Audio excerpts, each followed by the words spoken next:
आपल्या जुन्या घराचं रिनोव्हेशन चाललंय तिथे जरा चौकट आणायची होती. मग ती चौकट आणायला गेलेलो आणि ती चौकट आणून त्यांना दिली. आणि आमचं घरा पाठीमागच आमचं जुनं घर आहे बघा. तिथनं परत मला जायचं होतं राहणार त्याच्यासाठी की आपल्याला मारायचं होतं आज फन. मग गेलो ना आम्ही एक फन जोडलं आणि तिथं गेल्यावर आम्हाला कळलं की ह्या फनाला 6 फन आहे. मग परत पप्पाने 9 फनाचं ह्याचं नियोजन लावलं. मग त्यांचं फन काढून घेतलं निम्म्या रस्त्यातून ती जोडून परत आम्ही रानात निघालो.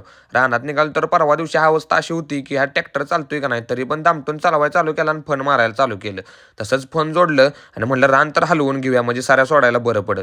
रान हलवायला चालू केलं तर मोठं मोठं टिपकं पडायला लागलं. आता म्हणलं पाऊस फड मारून देतोय का नाही काय कळत नव्हतं. पण आपण सुट्टी देतो एकदा रानात गेलो आणि काम निम्म सोडले असं असतं तवा धुळला उडवत उडवला. तोपर्यंत पप्पा रानात आले. पप्पा रानात आल्यावर म्हणले थांब जरा बाळा मी मारतो. तोपर्यंत म्हणलं आता काय करायचं मग पावसात उभा राहिलो. पप्पाने तोपर्यंत काडाबिडा व्यवस्थित सगळ्या मारून घेतल्या.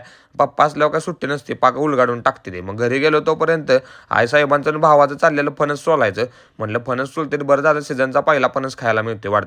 तिथनंच आपल्या जुन्या घरात चाललेलं काम तिथंपर्यंत वरचं वाढवून झालेलं. मग ती जरा बघून आलो कुठंपर्यंत आलं या म्हणजे त्याची उंची वाढवायची चाललेली. जुनं घर आपलं एक नंबर होतं. आम्ही पहिलं त्यातच दिवस काढले. ती व्हिडिओ कसा वाटला सांगा, लाईक करा आणि जाताना भावाला फॉलो करायला लागते.